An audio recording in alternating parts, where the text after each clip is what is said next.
All right, good morning. Markets are up.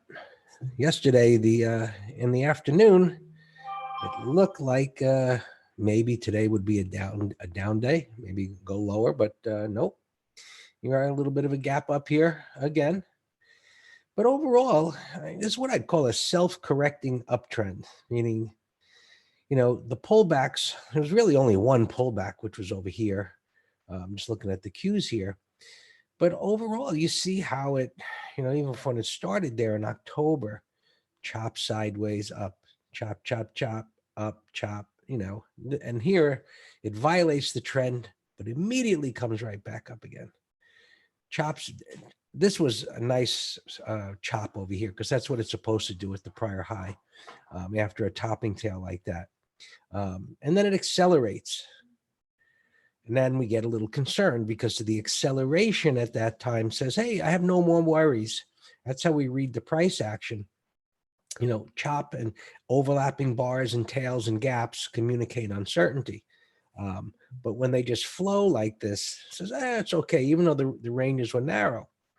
And then, we get this choppy action over here. This is where our internals told us, be careful. And it wind up being a sideways correction versus pulling back and then broke out again.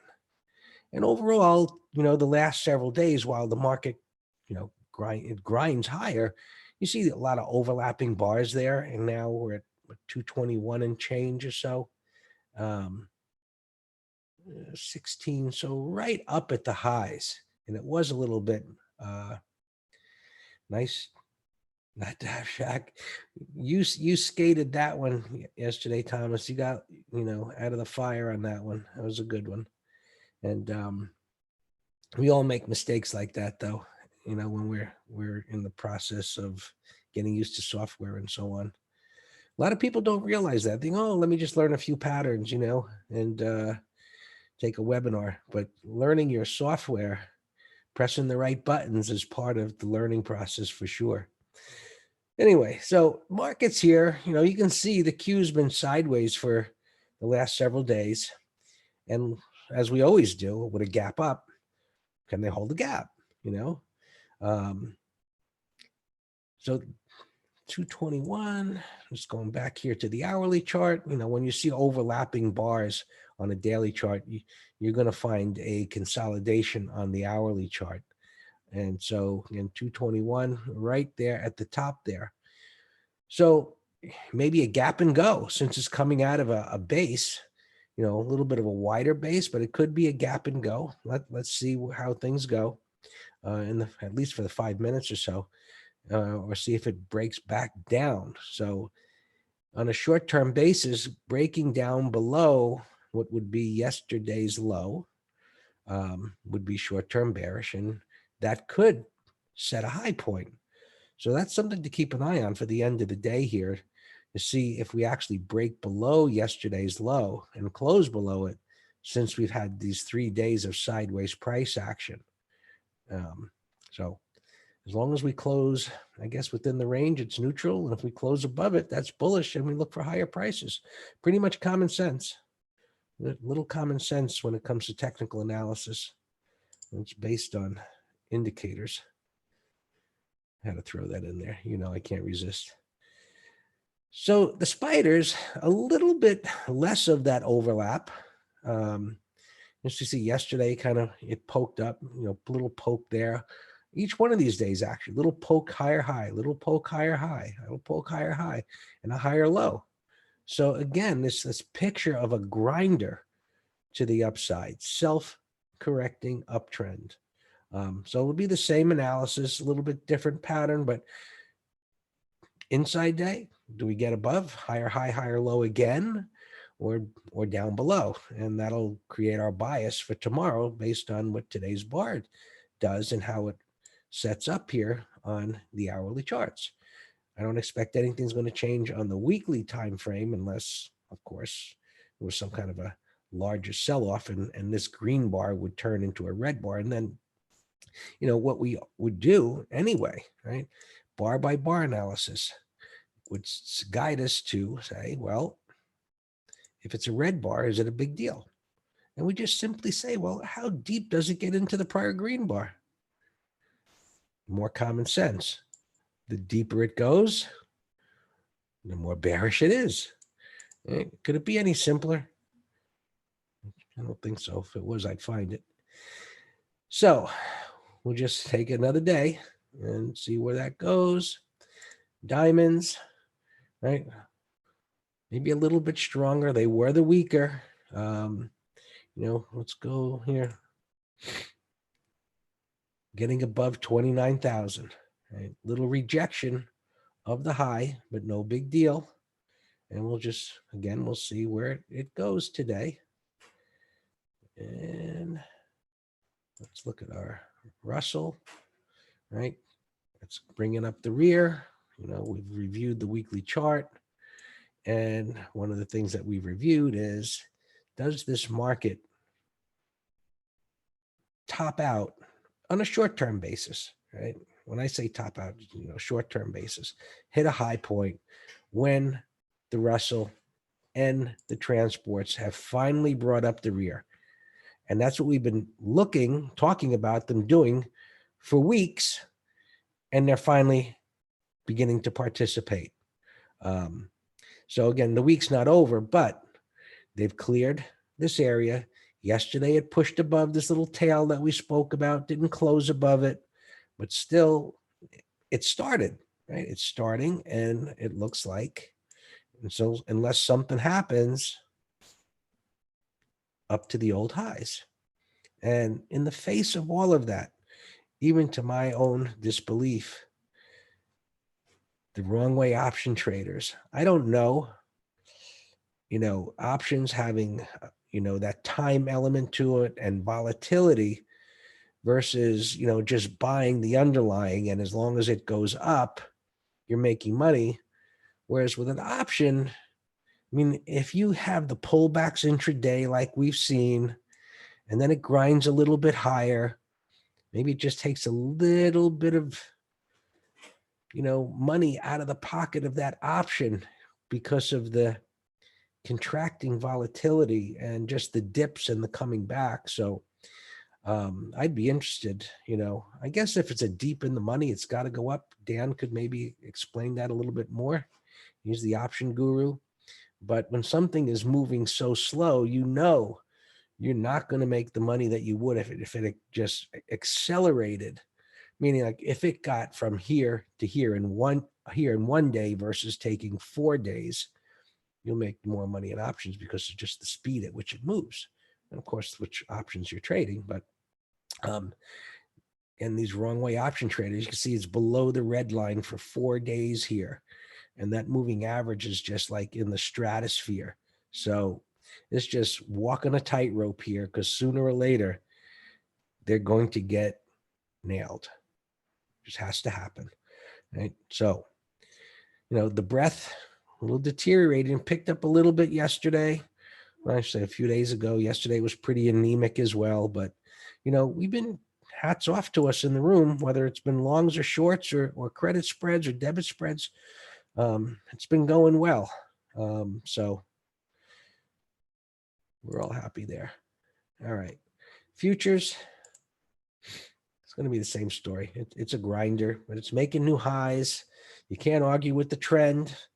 You cannot argue with multiple time frames in alignment going in one direction. That's a fool's game. So we just read as it happens, even when there are pieces of information like that put call ratio that says historically this is like a nosebleed. Well, maybe they got it right for a change. Maybe it has to accelerate higher. I don't know. But there's just no point in shorting a trend like this unless you're doing it intraday.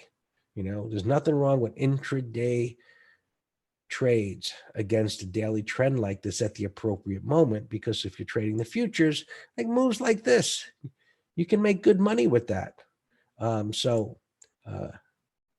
But for swing trades, you do not fight such a trend.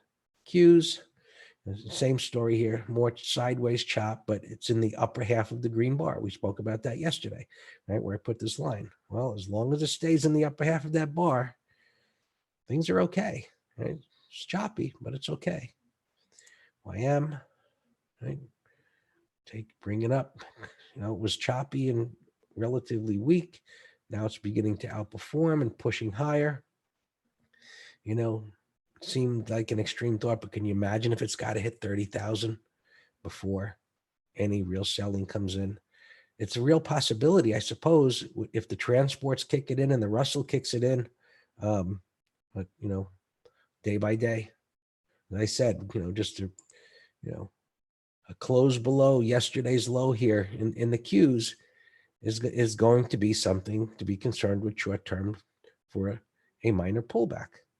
Right? So we always have two scenarios, right? We're not just, hey, it's going to go up, you know, no worries, you know, be long, be long. No, we have our lines in the sand both ways. You know, we're not going to get caught, you know, deer in the headlights.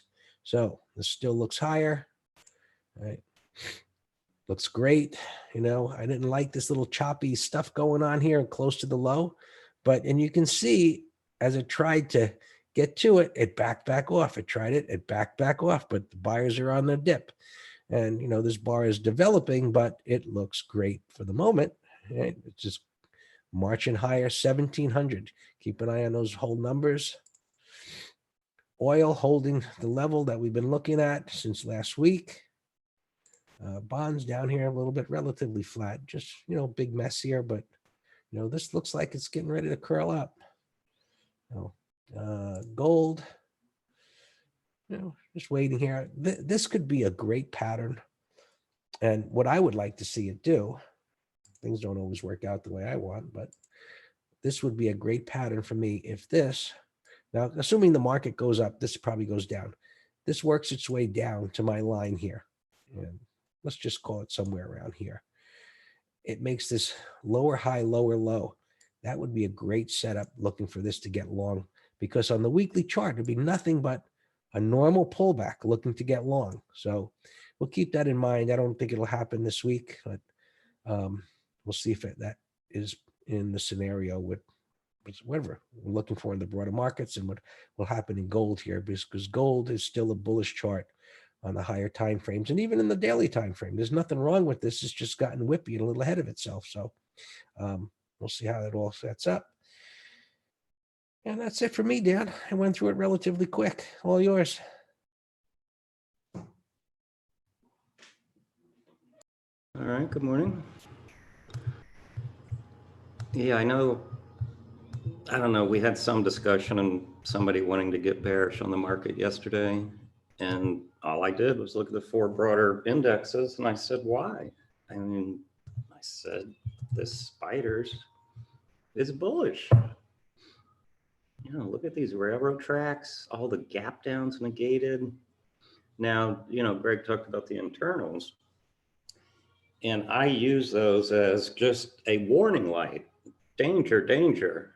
Now, you know, they both aren't in alignment, but as Greg explained, bearish sentiment and then, you know, deteriorating breadth. Just like back here, let me start with the opposite. This ugly red bar on October 8th, we had both in beautiful bullish alignment. So we had the light bulb, danger, danger, danger, even though that's a very bearish gap and a very bearish close. So I actually was hoping, you know, it would sell off 2 more days, give us a reversal, you know, whatever the case. But we say over and over and over again, you don't just trade off the internals, you've got to trade off the candlesticks. So now we have the yellow light going off, but there's absolutely no reason to short this pattern. So, you know, that's just another way, just adding a few more comments on how we look at the two. All right, in terms of all our opens, everything's fine. And we do have a gift here today of the gap down in Tesla. And we covered half of the call spread at 60% of max gain. But then when I was, we were talking, should we take it all? And I'm like, no, I want to squeeze a little more out. It was, a bearish close here under the lows. And we know there's always gap risk with this guy, but we're getting paid for taking that overnight risk. Here, I'll give you all the adjustment that I gave in the Telegram.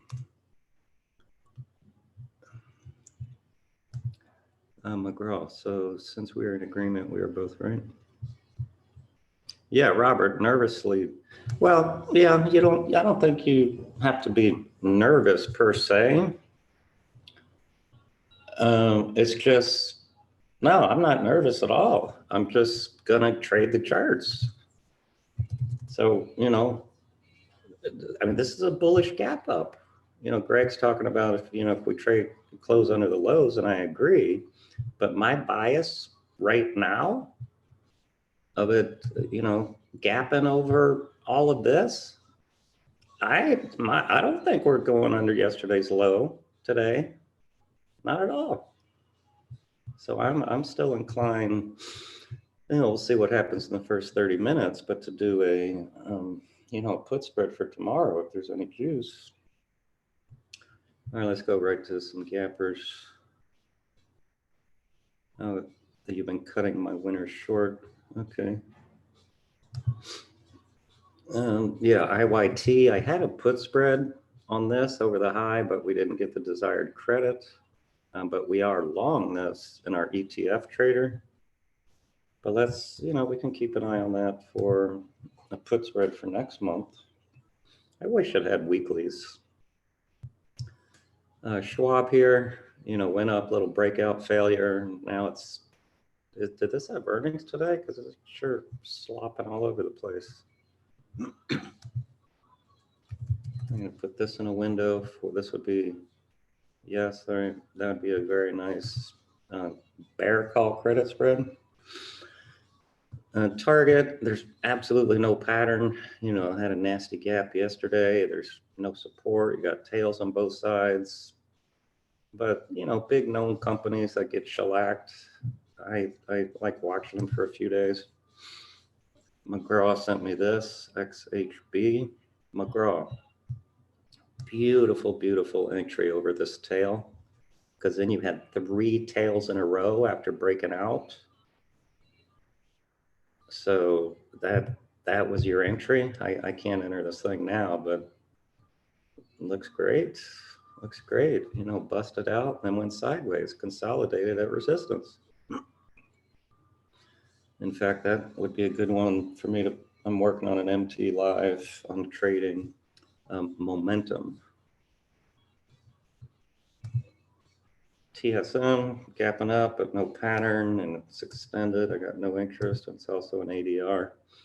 Alcoa reported gap down, no pattern. But remember X. Hey, Greg, your friends over at Tasty on this gap down, they said it was down 3 standard deviations, so they were putting on a bullish trade. You should make them a video, Dan. I mean, sincerely, meaning this is an igniting bar. This is an ending bar. Right. 3 standard deviations from an igniting bar doesn't mean a thing. That's why you get killed. Start looking at charts. And that was, one of the 10 myths we went over, when they say the probability of a 30. So this gap down day, okay? If they went to the option tables and they said, hey, a 30 delta, 30-day out, call and put has the identical chance of expiring worthless. And that's where you and I say, you're out of your friggin' mind. That's the option quotes are agnostic. They're just a calculation. They don't look at charts. So that's why they spit them both out of 30 delta. Here's a suggestion, Dan. You see this stuff all the time. Right. I mean, we see whatever.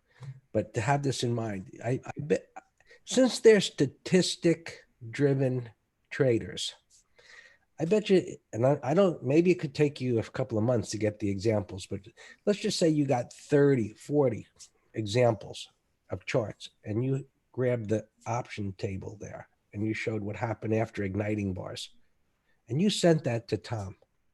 And how can you argue with this? I mean, he'd have to face the reality of blowing up his method, but I mean, we see it happen all the time. You know, you can't fight it. Igniting from a pattern like that is statistically wrong when you start looking at 3 standard deviations. Right. Yep, I'm with him. All right, HWC had earnings gapping down. Hypothetically, you know, I just like showing you charts. What if this were gapping up, you know, above these prior highs, then this would be a beautiful long daily, weekly, monthly. But now, you know, it might be a little M top, but still kind of in an uptrend or sideways trend. No pattern. This is garbage. Hey, Ed and I saw somebody else. If you can put your your drop down to all panelists and attendees. Yeah, because Ed was saying, why are you even talking about them? And it's, yeah, Greg just answered. It's because we're educating.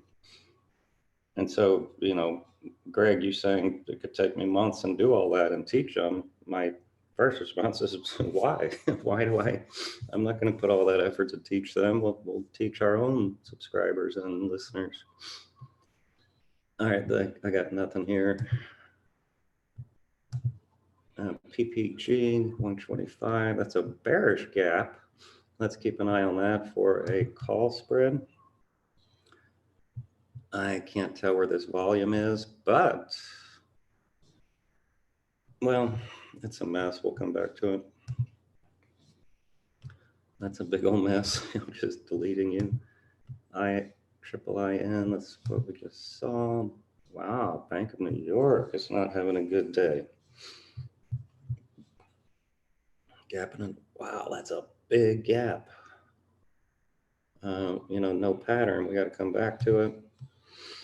Costco, McGraw gave me, yeah, you know, bullish gap and going sideways. Kind of reminds me of a little bit of Home Depot, but I like Home Depot so much better than Costco. I know they're different patterns, but this one didn't have as big a gap. I still got the 4 or 5 sideways bars, kind of a little bull flag, but this has a bigger price void.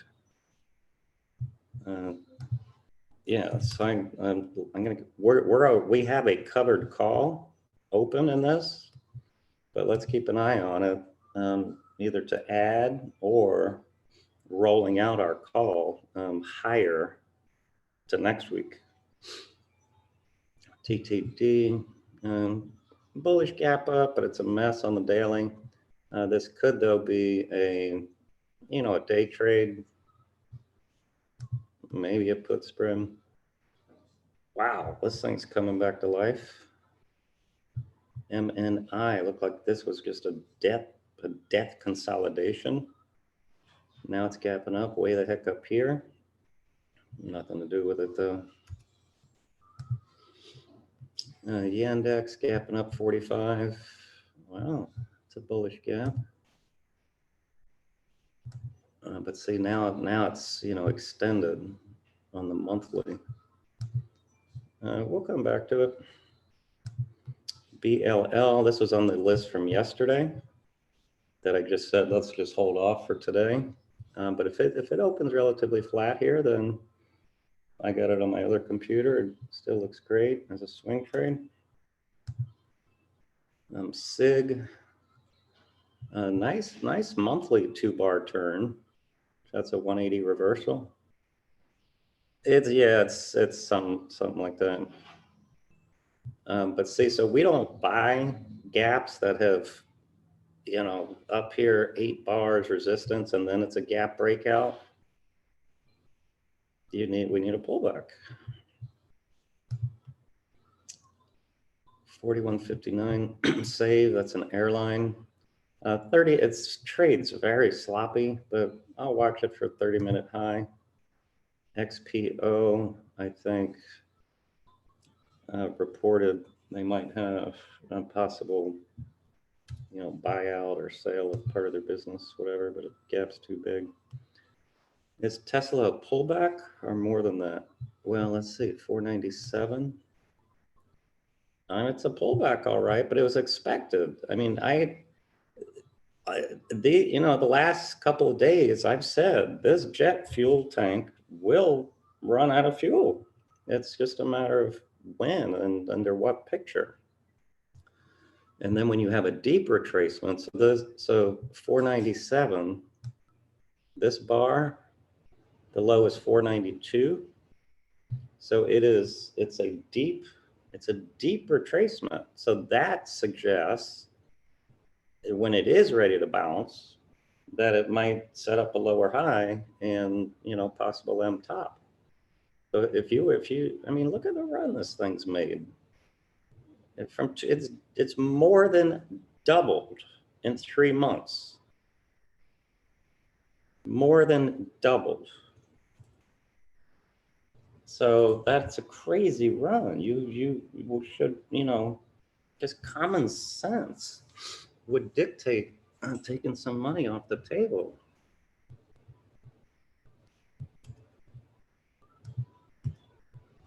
And Tyson had a nice breakout, which failed, gapping down with support. There's no pattern, you're gone.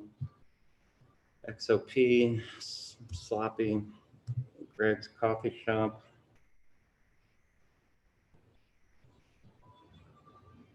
Pat, you're buying at the money options for 130. What are you buying, Pat? Oh, got it. You're looking at the date. All right. You're buying at the money. Wow, Pat, at the money is going to be very expensive. But and I thought you bought way out of the money, actually. So why are you doing at the money? All right, Greg's Coffee Shop. We sold a put spread on this day. That was a beautiful entry. I did not expect it to blast through like it did. It's at pre-market. This is a very bullish 15-minute chart. Look, beautiful gap breakout, little bull flag. Now you got a range expansion. This could be a little day trade setup. Oh, okay. I didn't know that, Pat. I didn't know that. I thought you were always an out of the money buyer. PayPal, same kind of just day trade. It's not a swing for me at all.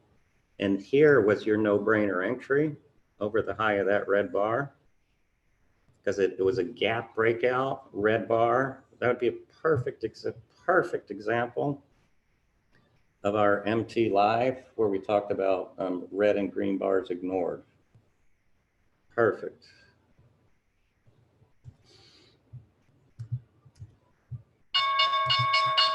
Morgan, wow, that's a big gap up.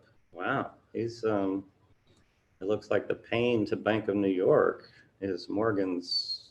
Wow, that's a big gap, but nothing to do with it.